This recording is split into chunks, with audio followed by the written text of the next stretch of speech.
Clock in, clock in. Black Gotta just walked in. Yeah. He already dead, it ain't no need to check his vitals, bitch. He already dead, it ain't no need to check his vitals. Yeah, crunch time, yeah, nigga, it's lunch time. Let go, crunch time, yeah, nigga, it's lunch time. Yeah, crunch time, yeah, nigga, it's lunch time. Let go, crunch time, yeah, nigga, it's lunch time. He dead. Team Black Gotta stand up, man.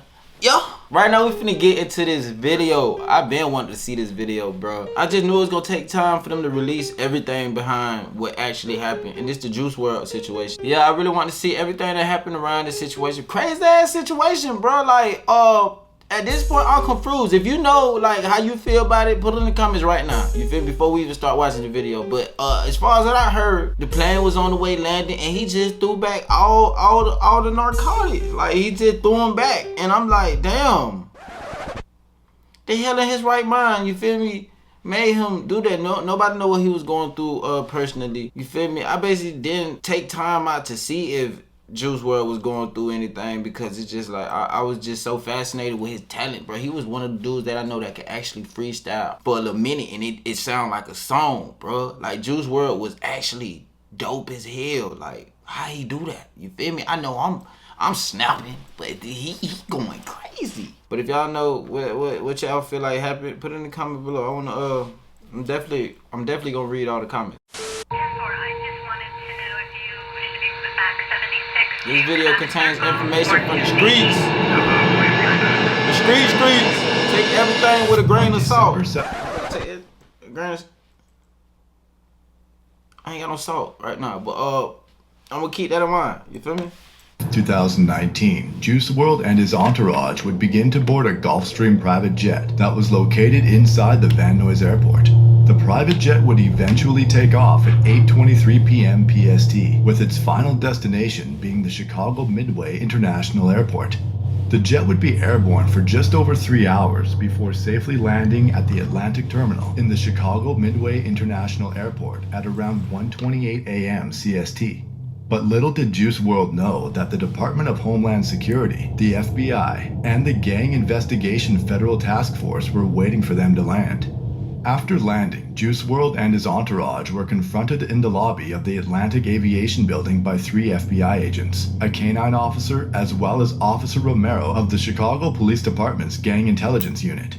Authorities would then immediately request Officer Mazzillo to have his canine perform a narcotics search on all of the luggage that was on board the private jet, which was already conveniently loaded on 2 separate luggage carts in the lobby. The canine immediately detected narcotics in the luggage on the first cart. Officer Mazzillo would then take the canine outside, where it would later return to detect even more narcotics in the luggage on the second cart.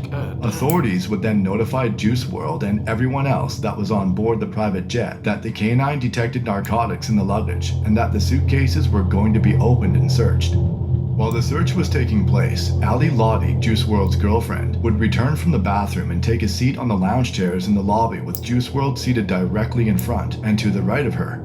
Juice WRLD would then slowly turn around to face Ali Lottie and let out a deep loud screech before throwing his arms in the air and falling to the ground.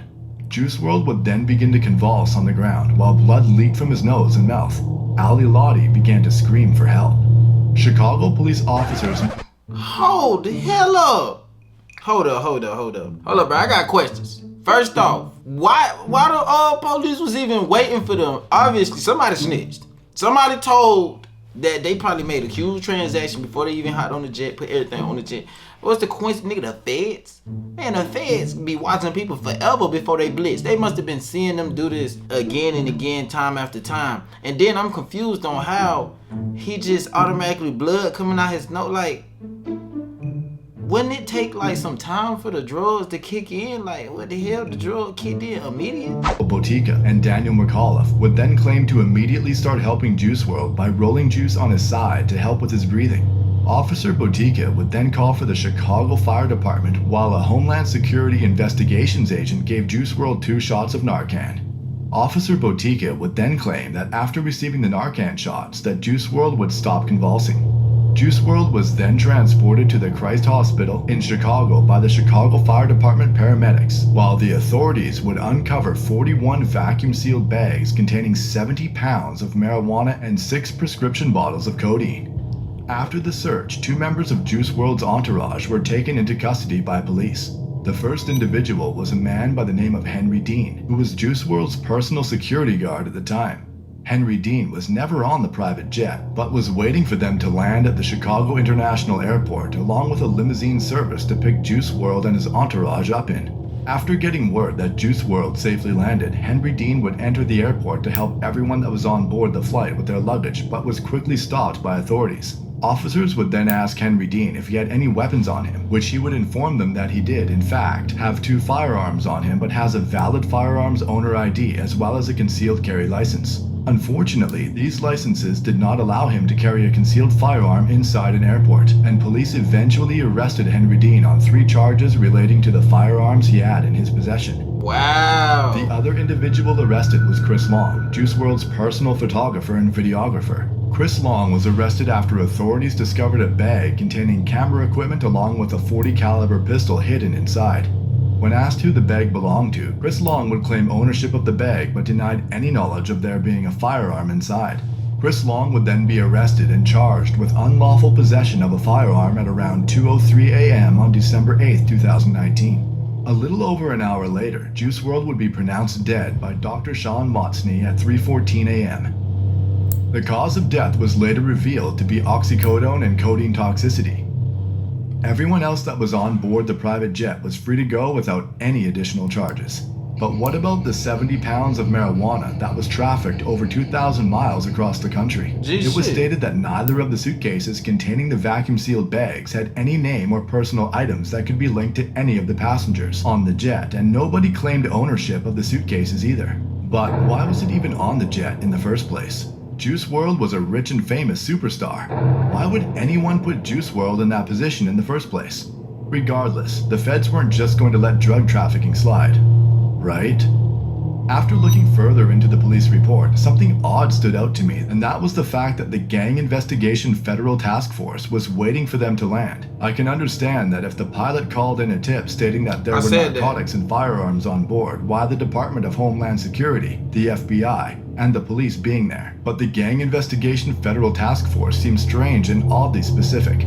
I began to do more research, where I eventually discovered that just 6 days before Juice WRLD's sudden overdose, the Chicago Tribune released an article claiming that the FBI is in town to investigate the death of a Chicago rapper who went by the name of Shoota Shells. Shoota Shells was a member of a Chicago gang called Black Mob, and back in 2017 released a song on YouTube titled Death of 150, which was a brutal diss to a rival gang. The rival gang targeted in the song goes by the name of No Limit, with its most well-known members being rappers G Herbo and Lil Bibby. Lil Bibby is also the owner of Grade A Productions, a record label Juice WRLD was heavily involved with since its start and would later sign onto a multi-million-dollar joint venture deal with Interscope Records. Now, while most Chicago gang members are known to be some of the most savage individuals, Lil Bibby was different, with his main focus always being money, and was known as a big-time drug dealer who rarely dissed opposing gang members. When the Chicago drill scene started to gain traction online back in 2012, names such as Chief Keef, Lil Durk, G Herbo, and Lil Bibby were some of the biggest in the industry. Juice WRLD, who grew up in Homewood, Illinois, a Chicago suburb just 30 minutes south of where Lil Bibby is from, became a huge fan of the drill scene, and when Lil Bibby showed interest in Juice WRLD, he signed him almost immediately despite having similar opportunities to get into the music industry. After signing, Juice WRLD, who had no gang ties prior to meeting Lil Bibby, was now acting as if he was a lifelong No Limit gang member, and began involving himself in very serious situations that had absolutely nothing to do with him. For example, Juice WRLD would start dissing a guy by the name of Posto. Posto was a member of a Chicago gang called Lakeside, which rivals No Limit, and was brutally murdered back in November of 2013 at just 18 years old, after being shot in the head while standing in the first floor hallway in a building located on the 2700 block. So is you telling me Juice WRLD was out here dissing people? Like, I didn't even know this. Where was I?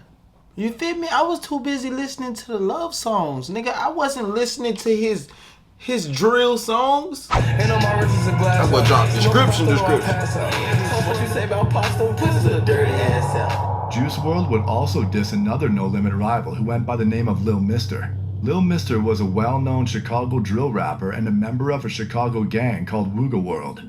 On March 15, 2019, Lil Mister was fatally shot in the head after a drive-by on the 7400 block of South Harvard Avenue. He was only 24 years old at the time of his death. We said we smoking on Ghost, smoking on Katie Pack and Pasto and Mister the most. Man, I'ma kill you know it though. In addition to all that, Juice WRLD also began to drop rakes, which is a gang sign used to disrespect anyone affiliated with the Gangster Disciples. We dropping them bitches. This nigga tripping. Most of these subtle yet very serious expressions of disrespect would go over the heads of the majority of Juice WRLD fans, but fans of the Chicago drill scene would immediately take notice and criticize Juice WRLD and No Limit online. One Chicago drill specialist by the name of Rasha947 would comment, "Wow, this is actually shameful. How are No Limit letting him do this meal ticket or not? Straight clown. He would be on this sub if he wasn't famous."